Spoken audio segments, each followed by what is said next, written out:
我是黄正成。正成，情况怎么样？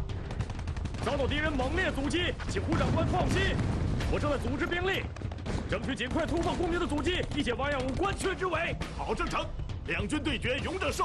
我已经派飞机入阵，装甲部队很快也会到达。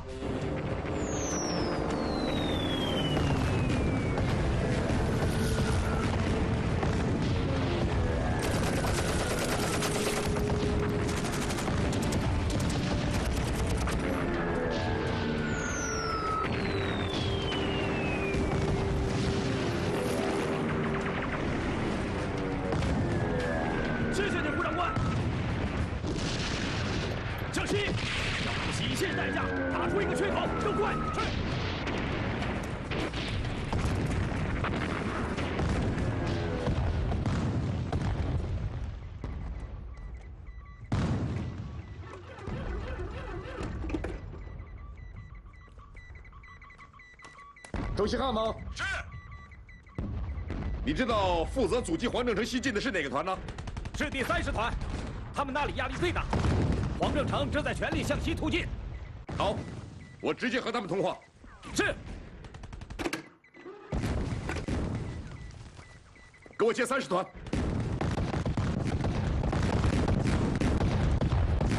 喂，我是啊。你是谁啊？ 是彭科长吗？你那边情况怎么样？敌人的攻势很猛，我们已经打退了敌人10多次冲锋啊！伤亡情况呢？伤亡很大，我们还有预备队。好，现在敌人调来了装甲部队，试图用坦克在你们正面的位置打开一个缺口，你们有准备吗？请报告陈司令，人在阵地在。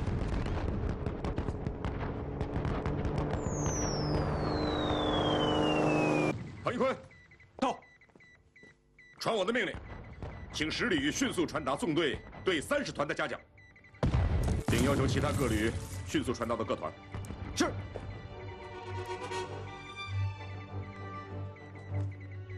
彭科长，为什么不去传达？司令员，嘉奖令可是正式文件，如果下发到部队，可就没有挽回的余地了。现在离黄昏还有4、5个小时。 万一30团把阵地丢了怎么办？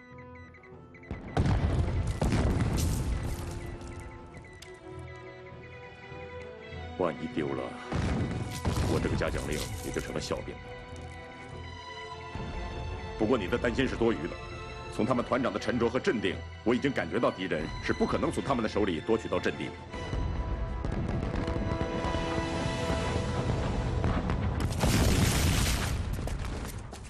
吕总，胡长官来电。胡长官，正成，你那边情况怎么样？共军的抵抗十分厉害啊！一定要尽快脱离陈赓的包围圈，否则后果不堪设想。陈赓不像我们想象的那么简单。请胡长官放心，天下第一旅不会让你失望。吕总，王长官电话。吕总啊，陈赓主力已经突进关键村，我部伤亡惨重。 请火速派兵增援！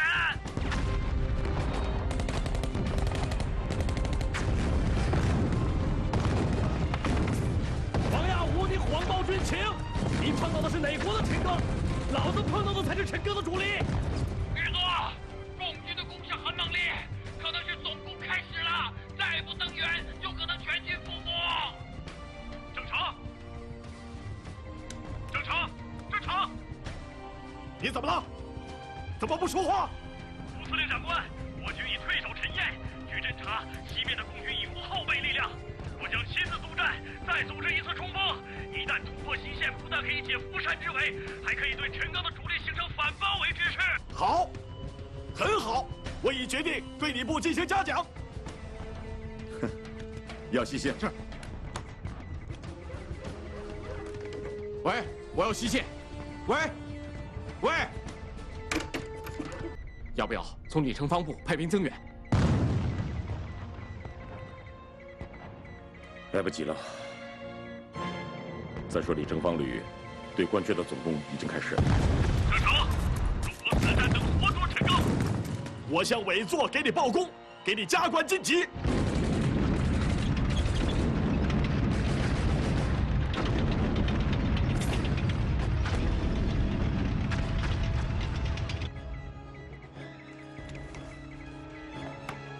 中央来电，要我们不惜一切代价全歼天下第一旅。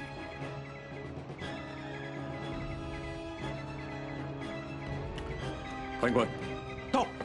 我命令你亲自赶到西线，组织兵力，无论如何也要堵住黄正成的突围，为确保全歼黄正成部赢得时间。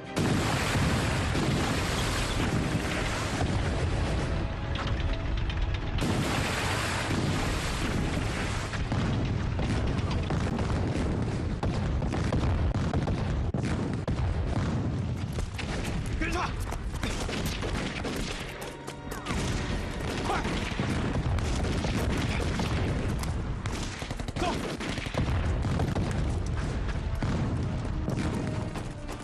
这里谁负责？谁负责？营长已经牺牲了，我是代理营长。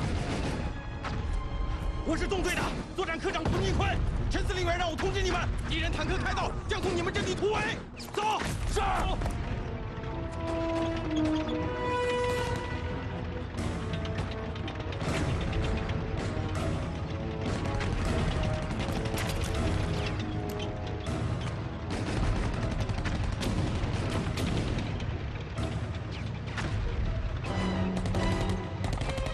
我知道你们营只是协同作战，没有重武器，不担负主攻任务。但情况危急，陈司令员命令你们，无论如何一定要守住。放心吧，坚决执行命令，把第一线活着的同志集中起来。是，走。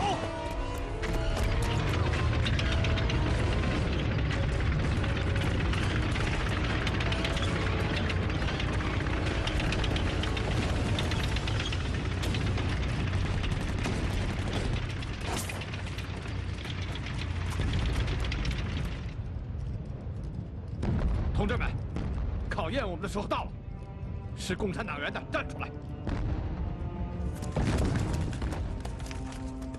你们是第一爆破组，写过入党申请书的，也都站出来。你们是第二爆破组，把手榴弹捆在一起，分头行动吧！走，走！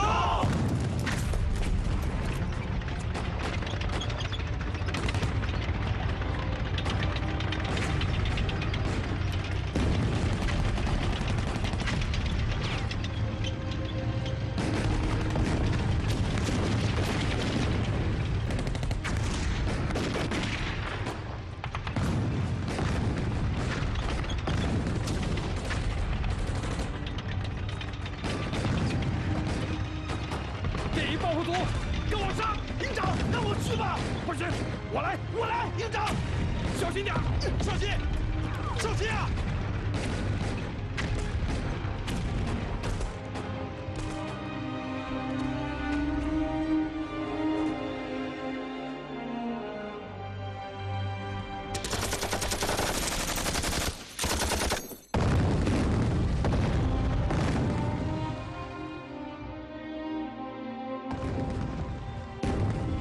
第二爆破组，跟我上！营长，营长！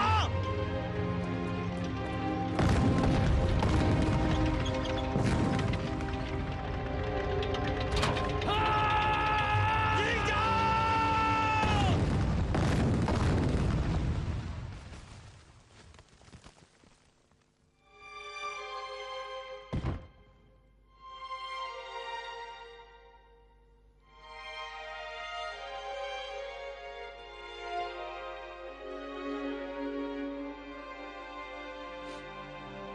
潘官，怎么了？三营，三营怎么了？三营在西线，三营一个营的兵力，为了阻击坦克的进攻，几乎全部牺牲。我作为指挥员，应该负这个责任。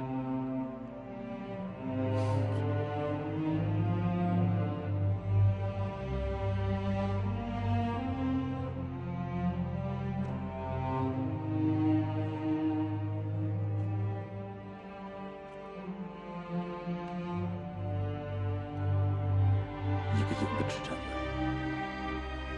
为了整个战役的胜利而甘于牺牲，人民是不会忘记他们的。他们的牺牲是有价值的，他们的牺牲是源于对党的事业的忠诚。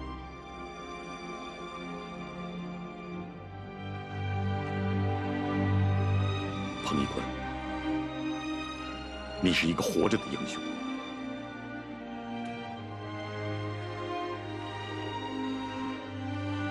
司令员，我不是英雄，真正的英雄是那些牺牲了的战友们，他们才是真正的英雄。可是你想过没有？如果敌人从西线逃脱了，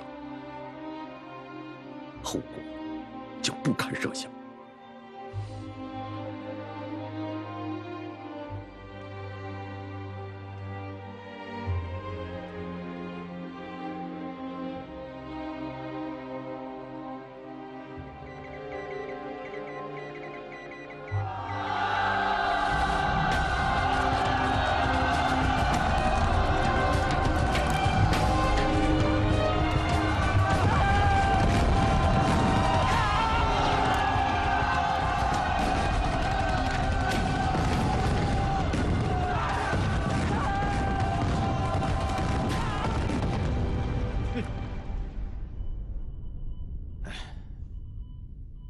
这个黄正成打了将近10个钟头了，一点都没有前进。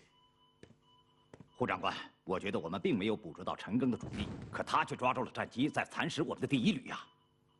报告，福山来电，我2个旅在西泽岭遭到共军顽强阻击，无法前进。看来我的天下第1旅真的要栽在陈赓手里了。马上命令黄正成的部队迅速后撤，退守陈堰，等待援军。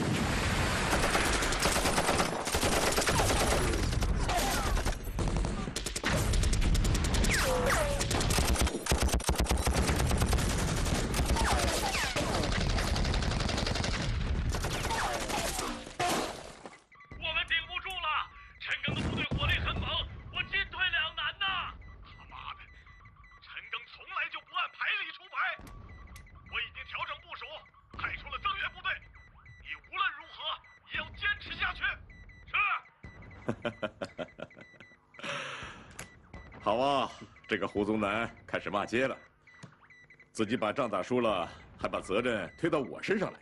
我看他在黄埔那几年算是白上了。喂，啊，司令员，李旅长。程放，是不是要报告好消息啊？我们已将关雀村的敌人全部歼灭，敌团长王亚武在村西。告诉周希汉，拂晓前解决战斗。是，明白。你转告陈司令员，让他给黄正成准备早饭吧。走。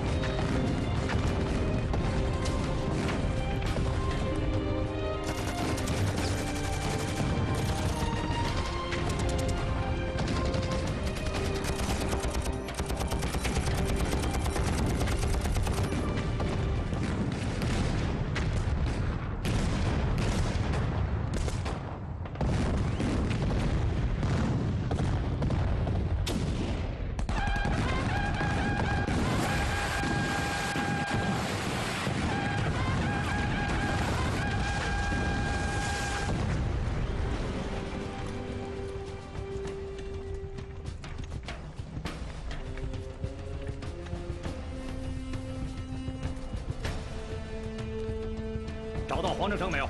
没有，有一个俘虏讲，黄正成好像被炸死了。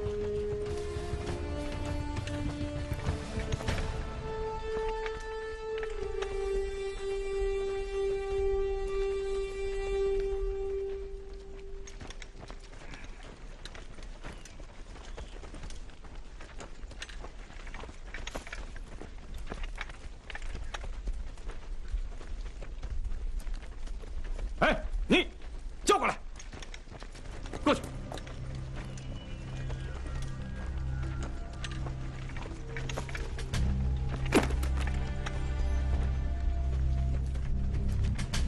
哼，黄旅长，你是谁？鄙人周希汉。我要见陈赓。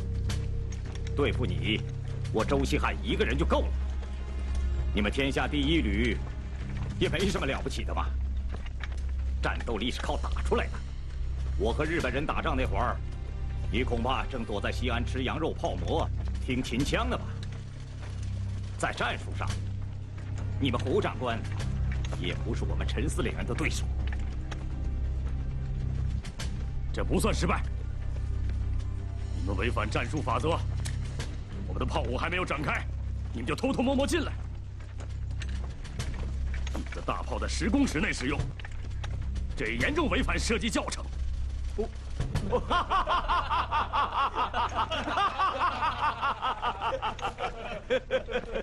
我要见陈赓。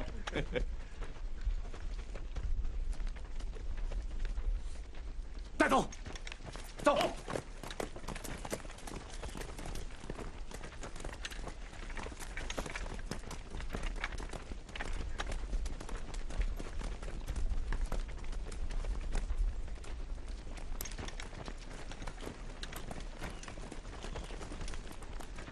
你就是黄正常。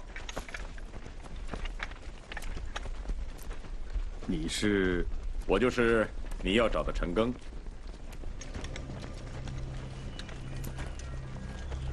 你们的打法我不服气。有本事把部队摆开了打，打胜了才算英雄好汉。人家说你们的打法不好啊，打胜了也不算英雄好汉。你们怎么看呢？报告司令员，我看我们这次的打法挺好的，我们消灭了天下第一旅，还抓住了这个中将旅长，我们打了大胜仗。如果说打胜仗的方法不好，那打败仗的方法就好了吗？你黄正成也算是黄埔军校的学生，我都不知道你在黄埔学了些什么。看来你还不如我们的战士，打了败仗还说胡话。孙子曰：“出其不意，攻其不备。”你连这个都忘了吗？哼！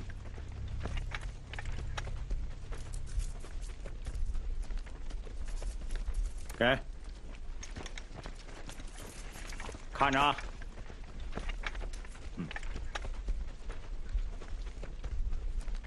哎，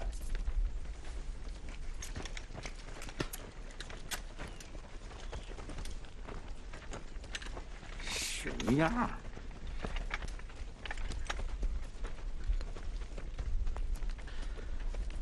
听说你要和我谈谈。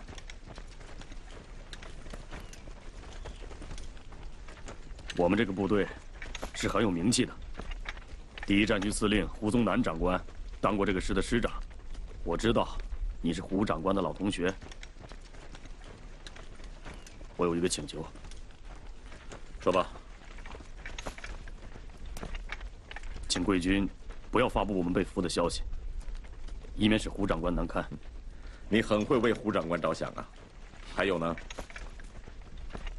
我的内人在西安，能否把我的情况告诉他？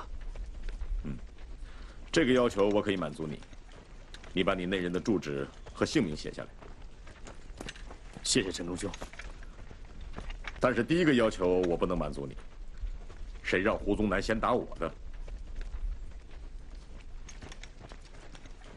你们的打法很怪，按道理你们该打2翼中的1翼。我们第1旅在中间，却打了我们。作战宜正不宜邪，你们采取夜袭，这种打法也不正规。若是摆开了打，你们不一定能打胜。为什么？我们部队装备比你们好，训练比你们好，军官都是军校毕业的，知识水平高啊。那你们为什么打败了呢？因为这个仗不是我们要打，而是蒋介石坚持法西斯独裁，主动挑起来的。陈赓兄，这话我就不明白了。委员长这么大年纪了，还搞法西斯独裁？干什么呀？你应该明白，黄埔军校是孙中山先生在中国共产党的帮助下建立起来的。蒋介石当了校长之后，很快就背叛了孙中山先生的3大政策，排斥国民党中的左派，对共产党人大肆屠杀。他一心想消灭共产党，内战一打就是10年，8年抗战，他消极抗日，积极反共。当共产党领导的抗日武装也包括你们国民党军队中的一些爱国人士，经过浴血奋战，刚刚取得了抗战的胜利，他就勾结美帝国主义，收编伪军打我们，这不是法西斯独裁是什么？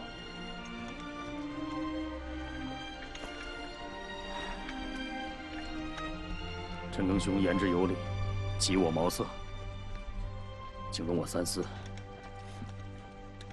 你们发动这场战争是不得人心的。俗话说，得道多助，失道寡助。蒋介石打内战不得民心，装备再好也注定要失败。我看这样吧，我安排你到共产党领导的解放区去看一看，看看那里的人民是怎么当家做主的。好吧，走吧。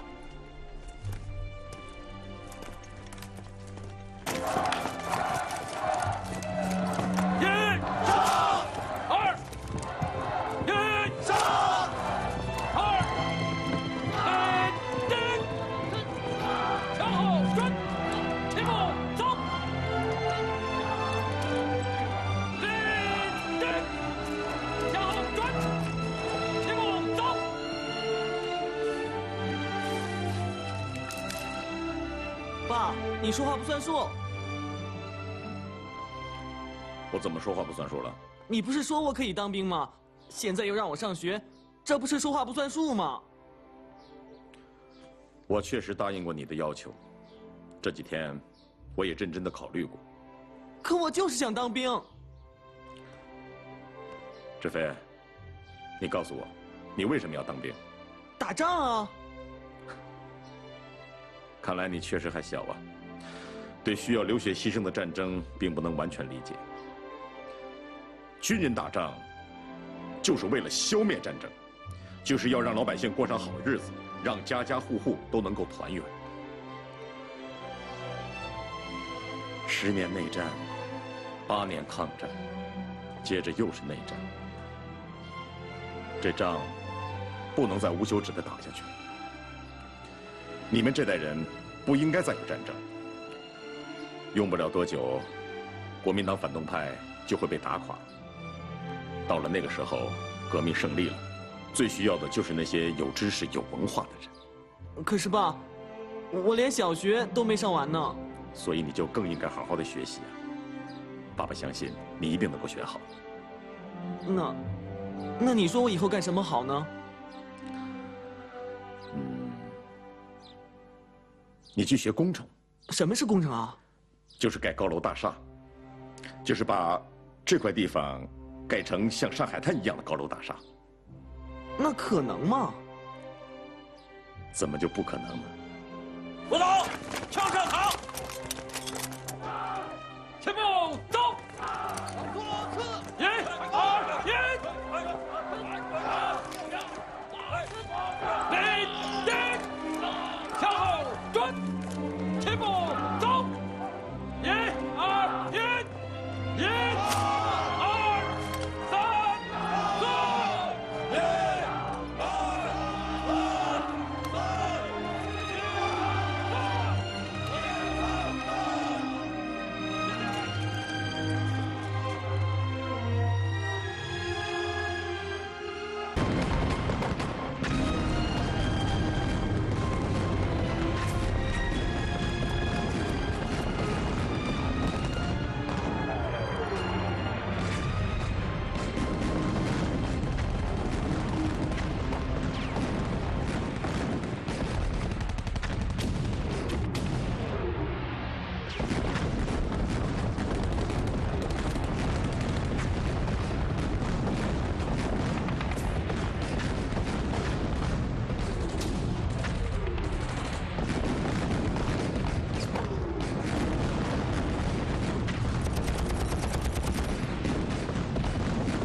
陈赓纵队与王震纵队共同进行了汾孝战役，取得歼敌16000余人的重大胜利。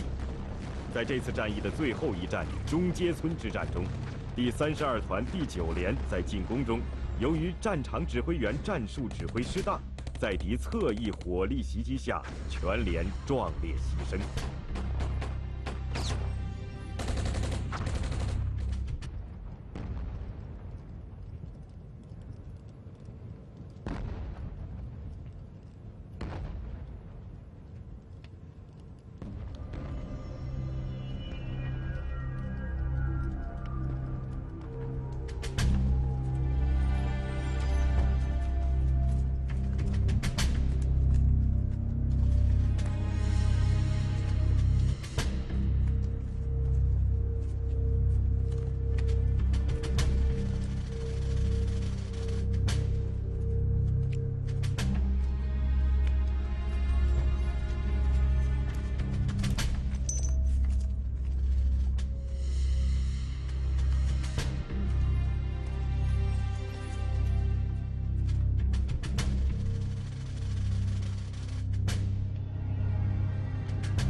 我为什么没有让你们打扫这块战场？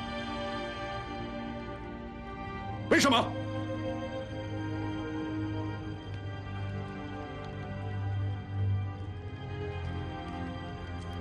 你们看一看，整整一个连呢。连长的位置在哪里？在连长应该在的位置。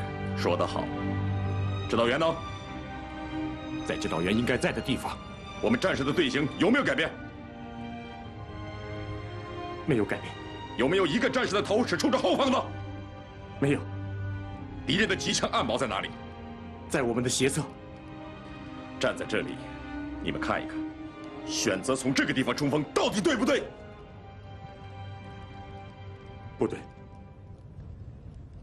严防敌人的侧射火力，是我们指挥进攻战斗的常识。可我们团一级的指挥员却没有意识到这一点，这是置9连于死地的关键。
我们的战士是多么好的战士，多么勇敢的战士！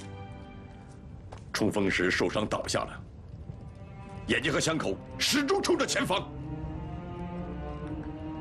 他们是我们的兄弟儿女，是我们的父老乡亲呢。虽然整个战役我们胜利了，可是由于我们指挥上的失误，造成这样的结果，我认为这是打了个败仗。打中间村的教训，我们每一个指挥员都要汲取。司令员，我是这个团的团长，我错了，你处分我吧。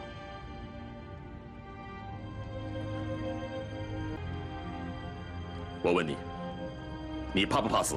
不怕。想不想把仗打好？想。那好，有这2条，我就不处分你了。我不处分你，是因为我知道，你在心里已经把自己给处分了，你就不会再犯这样的错误，是不是？是。大声点！是。1947年3月，国民党军将对解放区的全面进攻转为对陕北和山东的重点进攻。胡宗南部进占延安，毛泽东、中共中央主动撤离延安，转战陕北，指挥着西北和全国解放战争。中央军委决定调陈赓纵队西渡黄河，加入陕北作战。同年6月，形势发生了重大变化。刘邓大军根据中央军委命令，在鲁西南抢渡黄河，拉开了人民解放军战略进攻的序幕。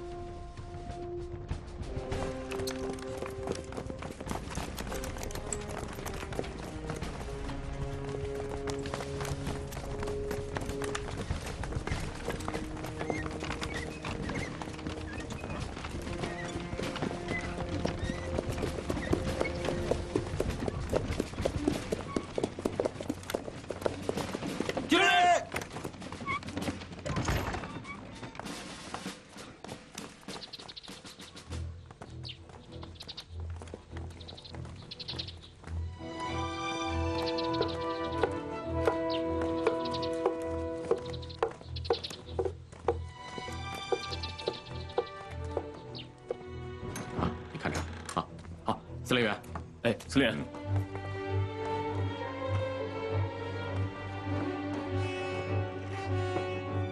彭一坤，到，你说说看，我们怎么做才能更好地保卫毛主席、保卫党中央？中央军委不是已经下达了指示，要我们下一步西渡黄河，开赴陕北，和彭老总一起消灭胡宗南吗？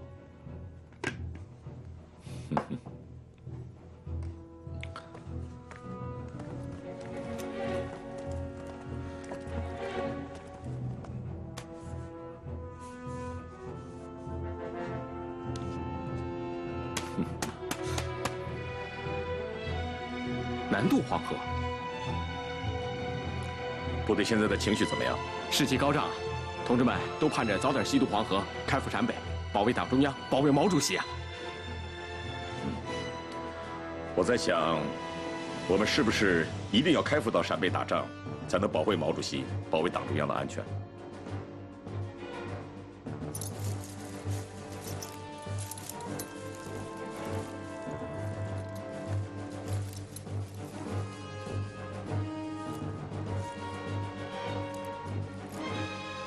老蒋现在被迫在军事上将全面进攻改为重点进攻，我们也得准备从战略防御上改为战略进攻。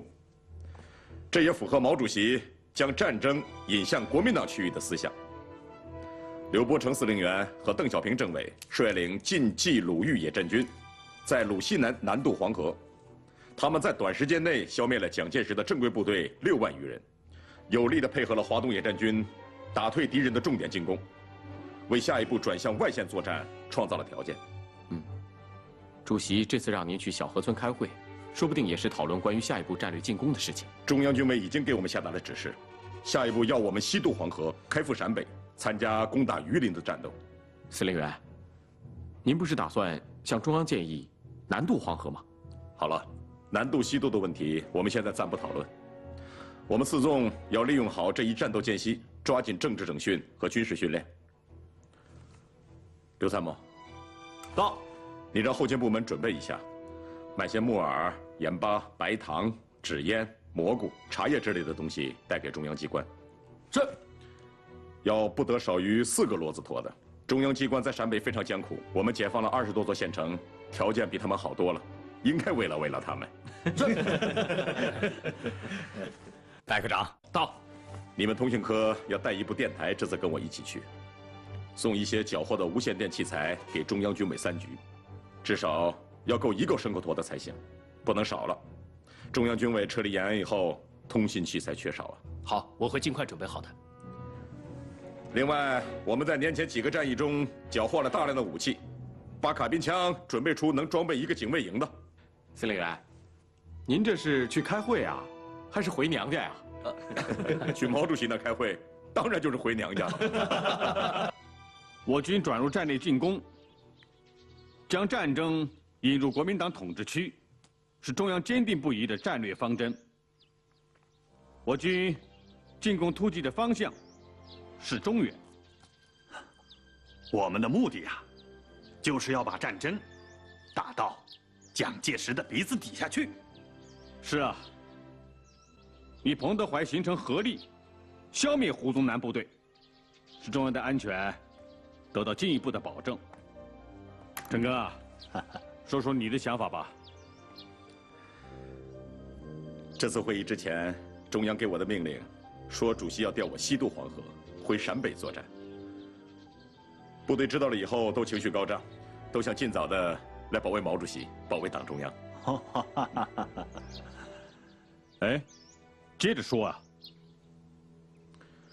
中央把这么光荣的任务交给我，我保证完成任务。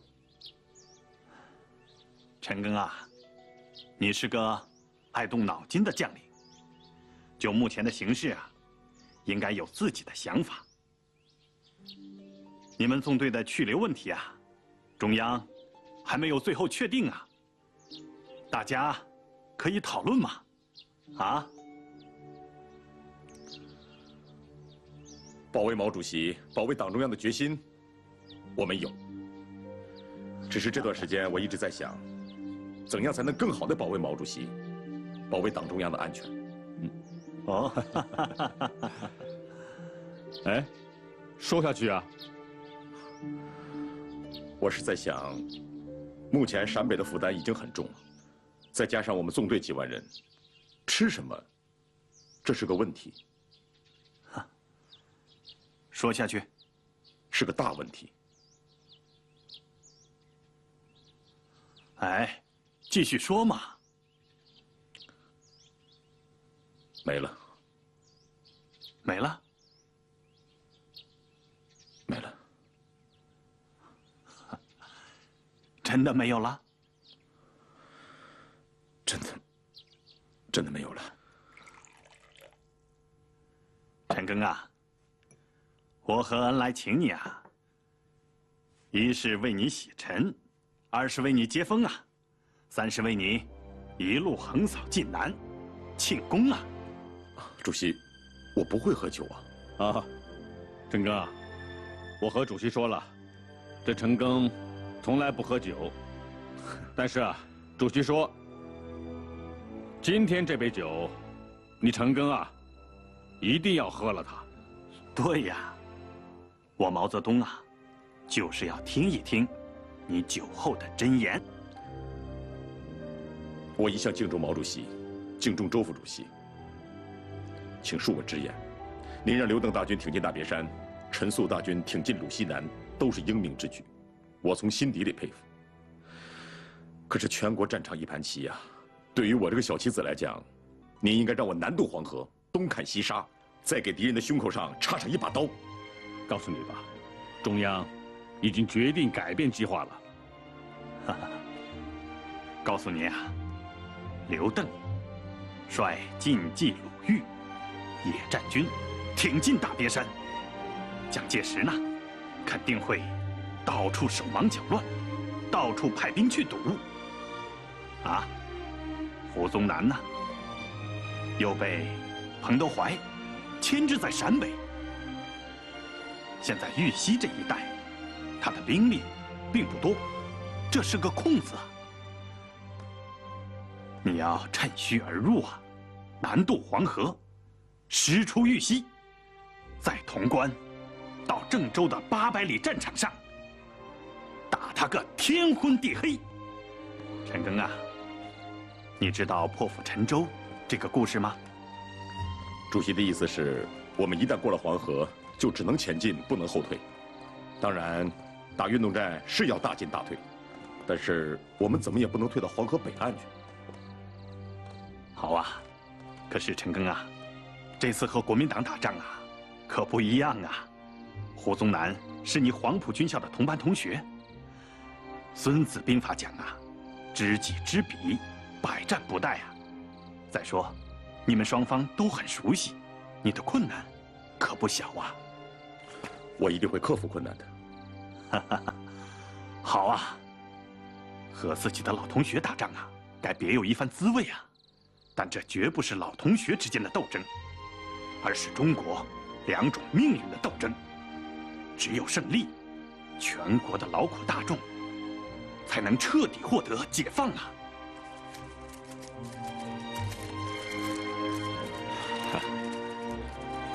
好，主席，您留步吧。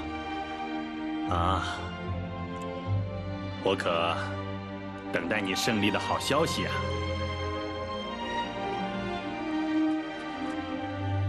放心吧，主席，坚决完成任务。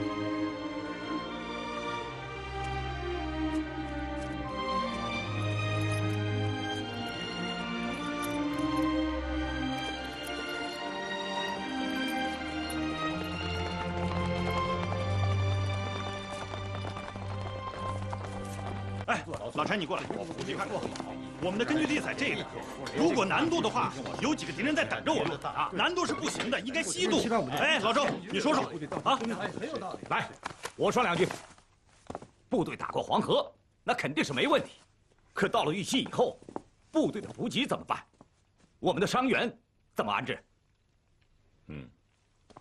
问得好。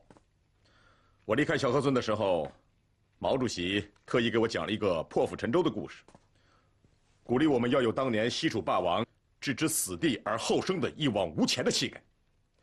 他让我们放手发动群众，在那里开辟新的革命根据地。这次行动的意义重大，有利条件也有很多，但是我们要充分顾及到不利的因素，做好充分的思想准备。现在我要求部队所有家属离队，不过黄河。这是关系到全国战局，具有重要战略意义的军事行动。我们必须要轻装上阵，不能有任何的拖累。1947年7月27日，根据中央军委命令，晋冀鲁豫野战军第4纵队、第9纵队和第38军等部共8万余人组成陈谢兵团，向黄河沿岸秘密开进。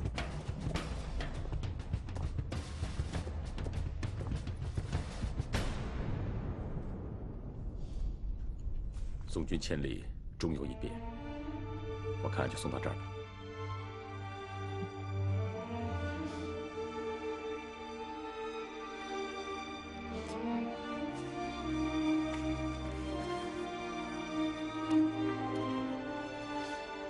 日记本，给你的。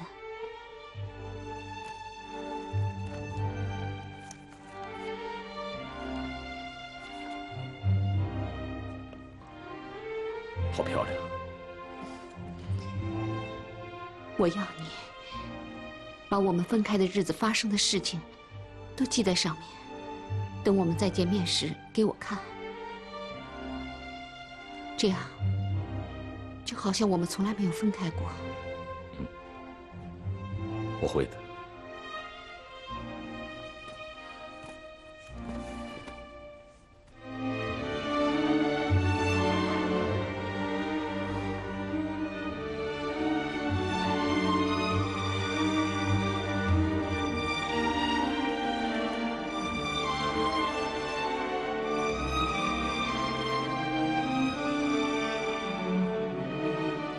走了。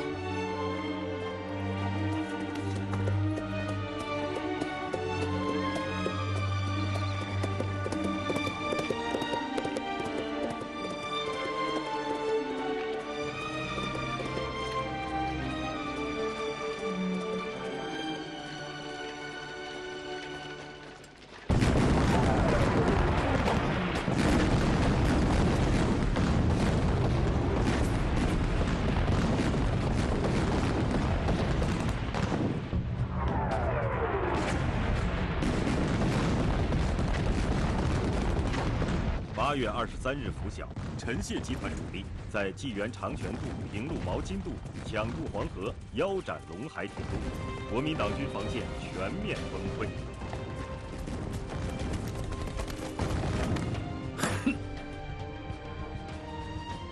陈赓的部队南渡黄河，从洛阳到陕县，300多华里的防线一夜之间全部失守。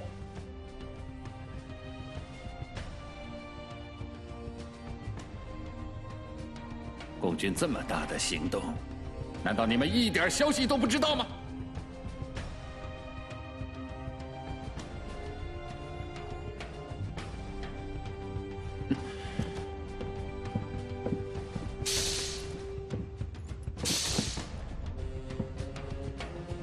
现在必须命令胡宗南主力整编第1军和整编第29军从陕北战场南撤回援，另从围攻大别山刘邓部队的部队中调整编第3师、第15师、第41师和青年军第206师各1个旅，连同援助洛阳地区的守军4个旅，组成第5兵团，由李铁军指挥。以新编第1旅、第135旅、第27旅、第167旅和青年军第206师一部共4个半旅组成陕东兵团，由西安绥靖公署的谢福三指挥，与李铁军所部东西夹击陈赓部队。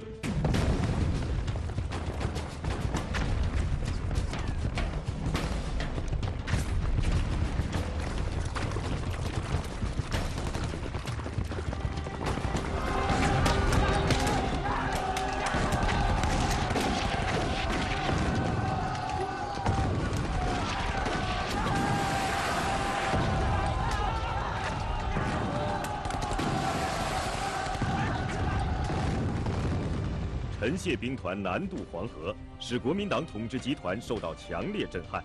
蒋介石从陕北大别山大量调兵回援，陈谢兵团在陇海铁路沿线机动作战，在石山头、新安、宜阳、渑池等地大量歼敌，并对洛阳外围衡水镇发起围攻。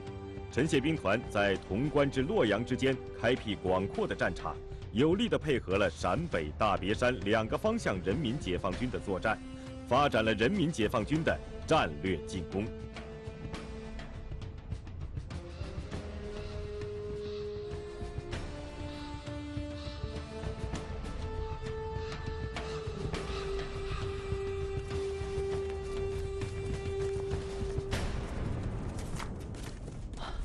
同学，到，给我接陈司令员。是。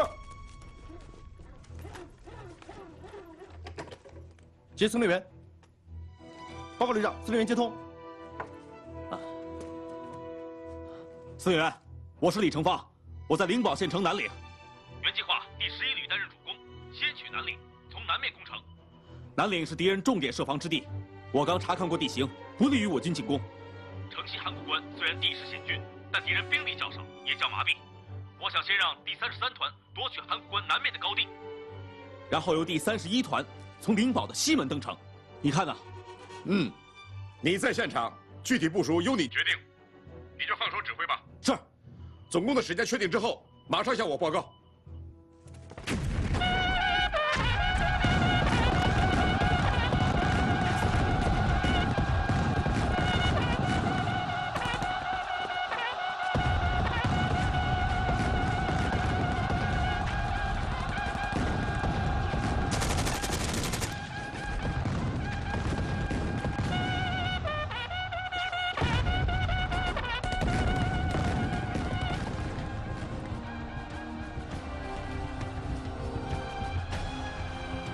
陈赓的部队在豫西横冲直撞，直接威胁我进攻刘邓部队的侧翼。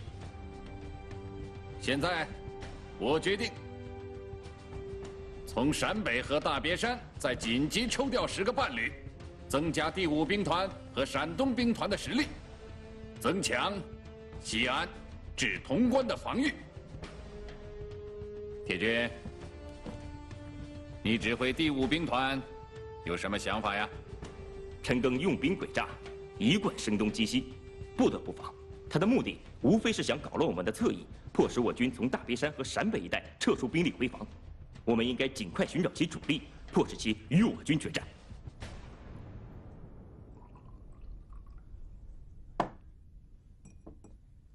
来，祝你旗开得胜。谢谢宗南兄。说起来，宗南兄率军一举攻入延安，迫使毛泽东狼狈逃亡陕北，如此功业足可名留青史啊！唉，什么名留青史啊？哎，今天咱们只叙旧事，不谈公事。铁军啊，最近我常常在想啊，20多年前咱们这些常常在一起聚的老同学，现在有多少人已经不在人世了？又有多少人成了刀枪相见的对手？是，唉，就是同僚，也是各自忙碌，难得一见，世事难料啊。宗南兄说这些，是不是因为我要跟陈赓交手啊？宗南兄，是不是要提醒我痛失天下第一旅的教训呢？哎，你这小子还是老脾气，说话这么犀利，老是揭人的痛处。不是我犀利，而是时局逼的。想当年陈赓入狱，大家念及他的侠义之气，同学旧情，联名给校长写信，恳求校长放了他。早知今日要和他刀兵相见，何必当初啊？荒唐啊！是啊，我还记得当年陈赓离开黄埔的时候，请大家喝酒，你老弟是因为政见不同摔杯而去。你对陈赓说：“有本事战场上相见。”从此同学绝不念旧情，只做敌手，不亦快哉！铁军，来，祝你这次和陈赓交手，旗开得胜。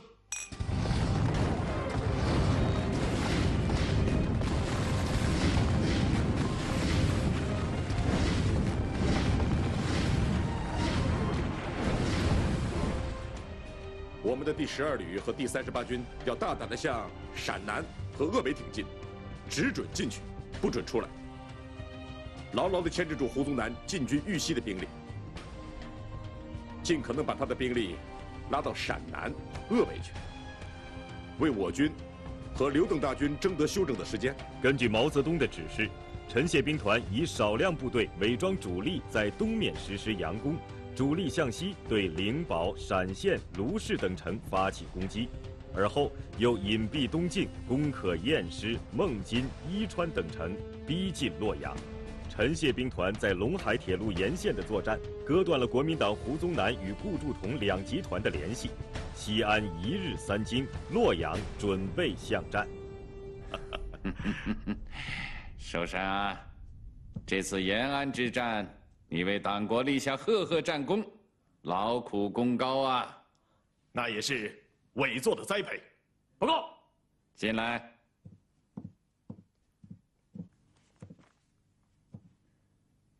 陈赓的部队出现在平汉路以西地带，连续攻占登封等10余座县城。10月下旬，国民党军李铁军、裴昌会两兵团东西对进，试图在陇海路夹击陈谢兵团。陈谢兵团突然挥师南下，在伏牛山东路、平汉路西侧发动攻势，连克宝丰、鲁山、南诏、登封数城，在豫西实施战略展开。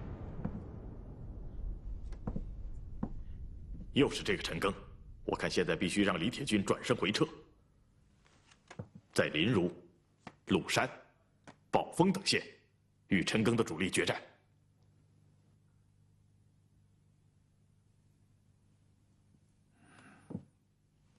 立刻接李铁军。什么？再说一遍。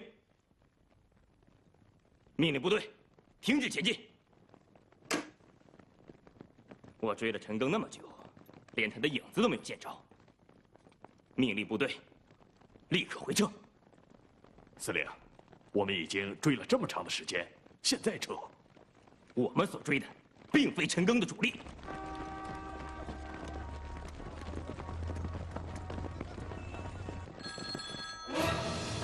喂，校长。是，我已经想到了，立刻出发。您放心，我的第5兵团有7个旅，而陈赓只有5个旅，并且他已经连续作战2个多月，在短期之内，他不可能收拢作战。如果此时决战，我军必胜。现在李铁军从我们屁股后面追上来，他的兵力非常充足，想要和我们一决高下。现在我们的兵力是扭到一起了，这个仗不太好打。我现在拟定了2套作战方案，请大家考虑。方科长，到，你来讲吧。是。第一方案，我军派2个旅奇袭临汝、夹县，威逼许昌；另以2个旅奔袭宝丰、方城。这个方案的优点是把握性比较大，敌人在每个县城的驻军多则700-800人，少则300-400人，好打。但是不利之处是我军不利于集结。部队过黄河以后，连续作战2个多月，比较疲劳。如果李铁军的部队一旦赶上，我军很难集结主力与之作战。第2个方案是派1个旅袭击临汝、夹县，威逼许昌，把李铁军的部队引诱到汝河以东，这样我们的主力就可以深入到鲁山、南诏和方城一带。在这一带，我们可以发动群众，开展创建根据地的工作，同时主力可以得到短期休整，为下一步作战创造有利条件。但是这里我要特别强调的是，关于奇袭临汝、夹县的战斗，必须在5天之内完成。如果5天之内不能打完，李铁军的部队一旦赶上，我军就可能受到内外夹击的危险。这是司令员提出的2条方案，请大家讨论一下。我觉得第2个方案是比较确实可行的。我也觉得我觉得第2方案比较好。哎，老陈啊，这一仗交给我打。嗨，司令员，这一仗交给我们旅吧，5天之内保证完成任务。司令员，我觉得这一仗应该交给我们旅，我们对临汝、夹县一带比较熟悉。哎，那我觉得还是应该给我们旅。不，应该交给我们打。哎，不能交给你们旅，因为我们也可以打吧？凭什么交给你们啊？司令员，给我们旅吧，给我们旅来打，让我们来打。对，应该交给我们旅。刚刚修正完，我们旅可以。司令员，这个任务交给我们吧。是啊，这一仗我们来打吧。司令员，还是交给我们旅吧。司令员，保证完成任务，我们保证完成任务。对。哎，谁打都一样，不过打村落战、攻城，还是20团比较有经验。叫10旅的20团打吧。20团打临汝，另外2个团奔袭夹县。太好了。周兴汉，看来让你不抽烟的最好办法就是让你去打仗这个，西汉，你的担子不轻啊！这次李铁军来势凶猛，你一定要做到瞻前顾后。他们现在是亡羊补牢，已经接受了教训。7个旅集在一起前进，这一仗可不容易啊！老周啊，你当心李铁军摸你的屁股。俗话说，老虎的屁股摸不得，我就是老虎。李铁军呐，他不敢来摸的。好了，现在我跟大家宣布一条纪律：从现在开始，不允许使用电台。各旅要派中小分队，将敌人占领的各个县城，通往洛阳、郑州、许昌、南阳的电话线全部破坏，以迫使敌人用电台联络，以利于我军收听或破译，掌握敌人的动态。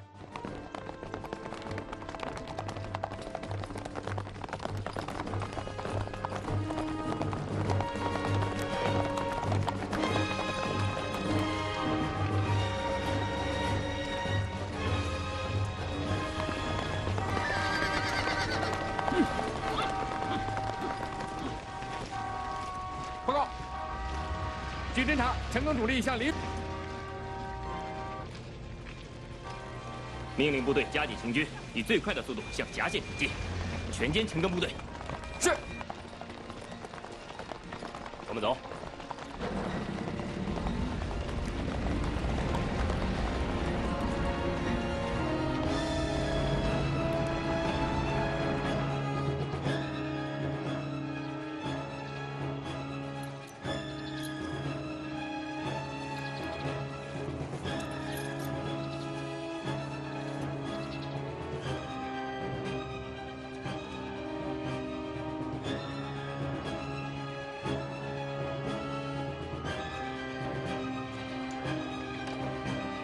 喂，喂，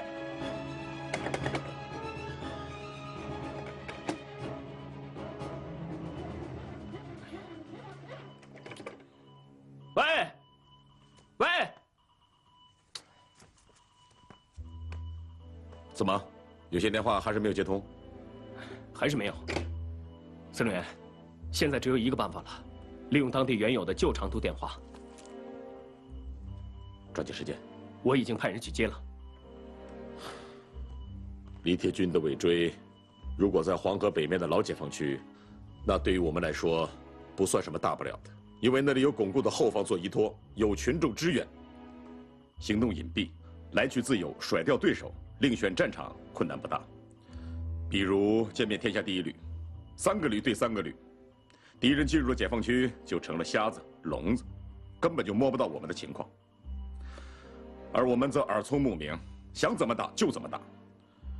这里的情况可就不同了，根据地没有建立，群众没有发动，再加上我们的作战兵力才不过5个旅，对付李铁军这股追兵，并非易事啊。司令员，要不要发报让周希汉的10旅撤出战斗？不必了，我了解这支部队，了解周希汉，他会果断行事的，必要时可以派13旅去支援他。报告司令员，10旅的电话已经通了。快！